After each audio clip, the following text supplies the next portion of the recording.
Hello everyone, hope you guys are doing good.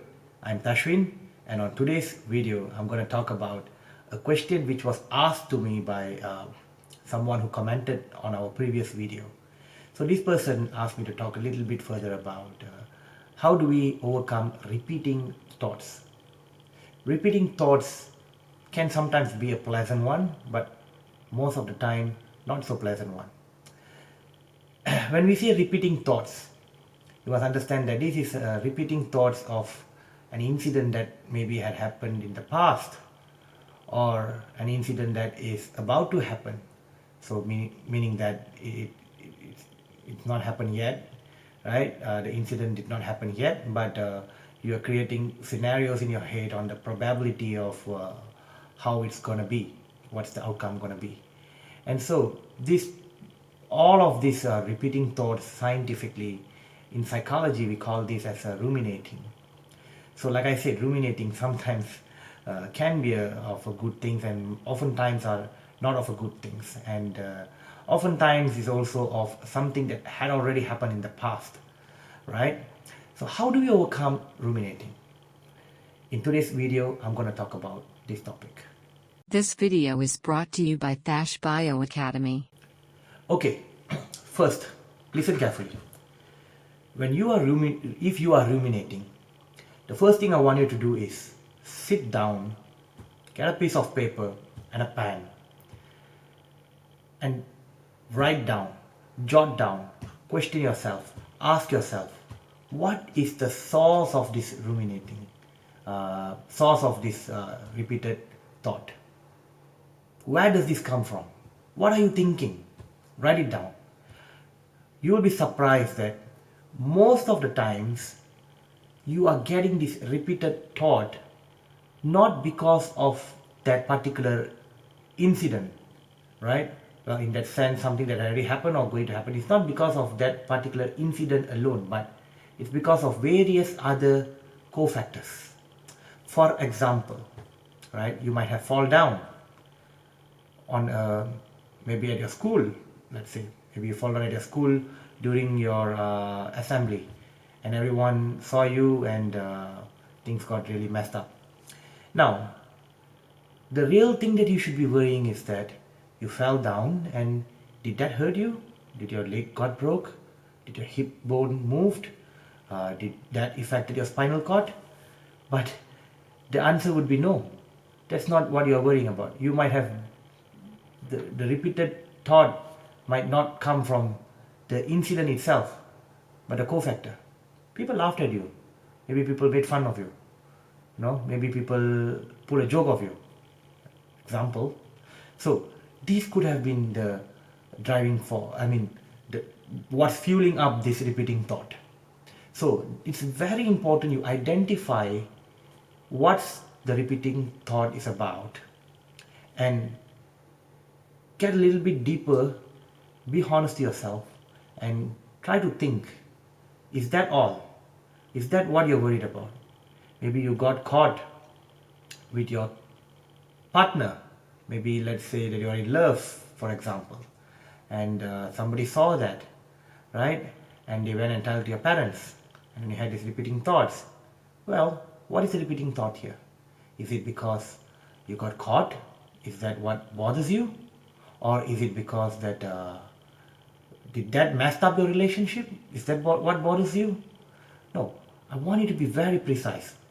What is fueling up the repeating thought?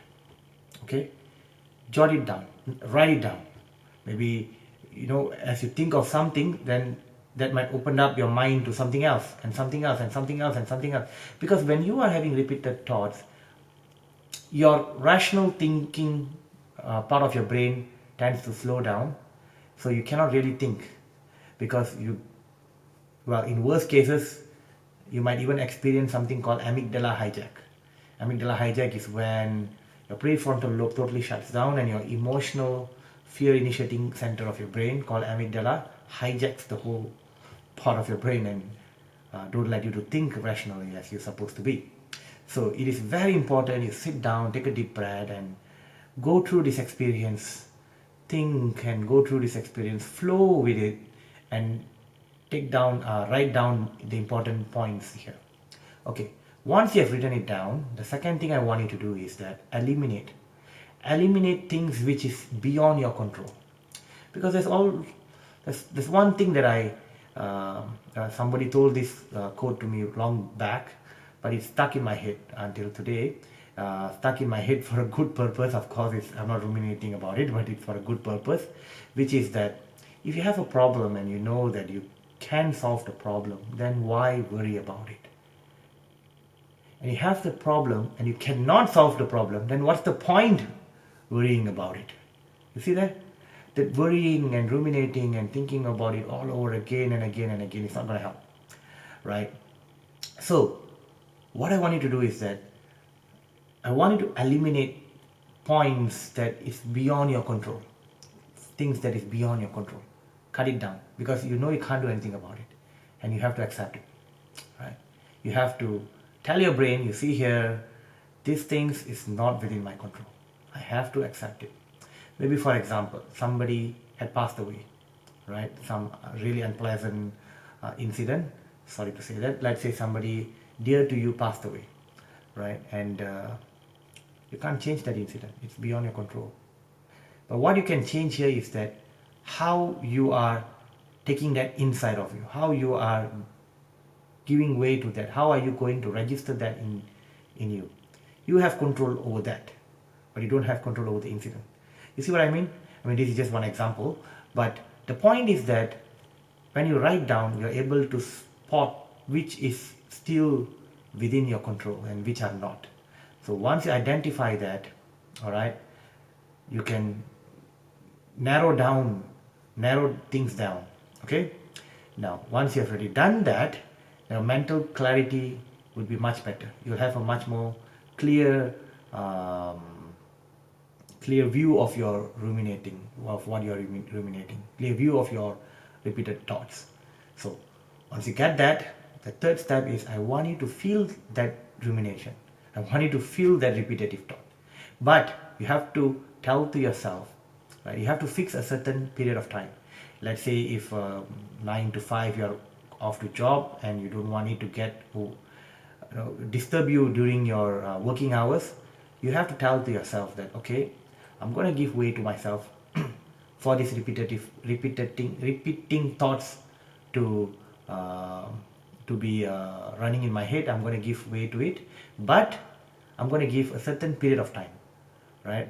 9 to 5, I'm at work. I don't want this to disrupt the quality of my life, so I'm going to give it time, maybe 7 to 8, maybe 7 to 9.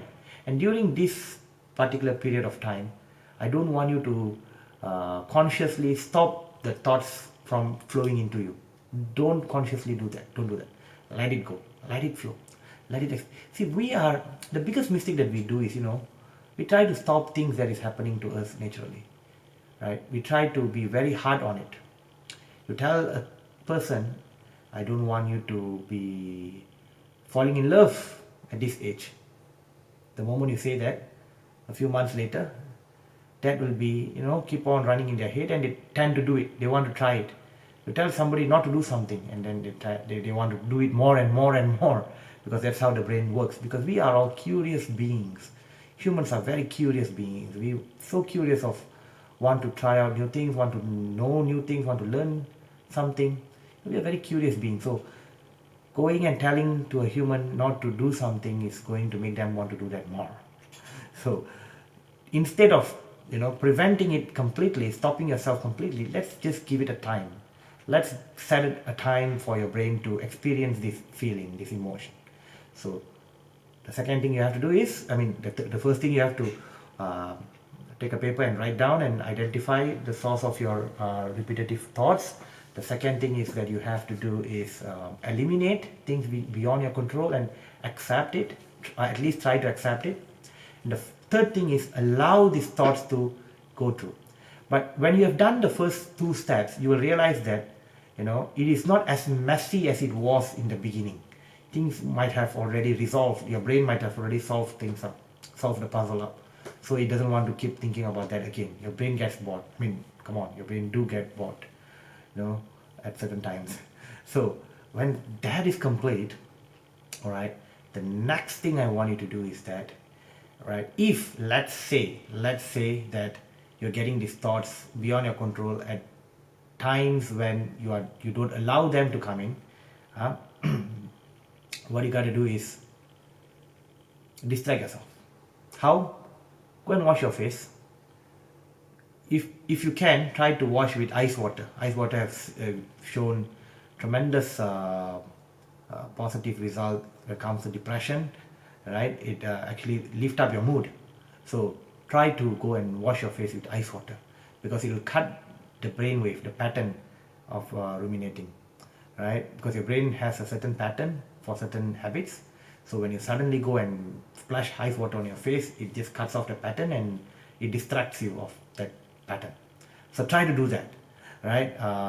If the repetitive thoughts are getting in your way, apart from the time that you set it to to be. And the next thing that you can also do to distract yourself is get off your brain and try to get more physical. Meaning that, let's say you're having these thoughts, try to go out and jog. Try to go for a jog. Try to go for a dance. Try to go play sports. Go to the gym. I mean, gym is a tremendous place to go to. Try to do some yoga. Try to use your physical body, because your brain will be now focused on the physicality. So by doing all of this, you will tend to realize that the repetitive thoughts are gradually decreasing and decreasing and decreasing. At a point, it will get cleared off your brain. But if, let's say, it didn't work, it didn't work at all, it's just multiplying, it didn't work at all, then I would strongly suggest you to go and meet a psychologist, because this is a general prevention, general way of handling repetitive thoughts. But again, things are very specific to a person sometimes. So if it didn't work out for you, and let's say if this is continuing for more than 3 months and it's there, go and meet a psychologist, because I think they can develop a method which is specific to you, right? Especially cognitive behavioral therapy will work fine. So these kind of methods will work. If all these methods don't work, then go to a psychologist. But again, don't just straight away jump to a psychologist, and unless you are super rich, then it's a different thing altogether. But if not, try to apply these prevention methods. All right, so I hope this helps. If you guys want me to talk about some other things related to psychology, please feel free to comment below, and I will try my best to help you out. Apart from psychology, any other topics as well. I love history. I can share so much things about history, my opinion of things, anything at all. I'll be very happy to share with you guys. Take care of yourself. Love you guys, and bye-bye.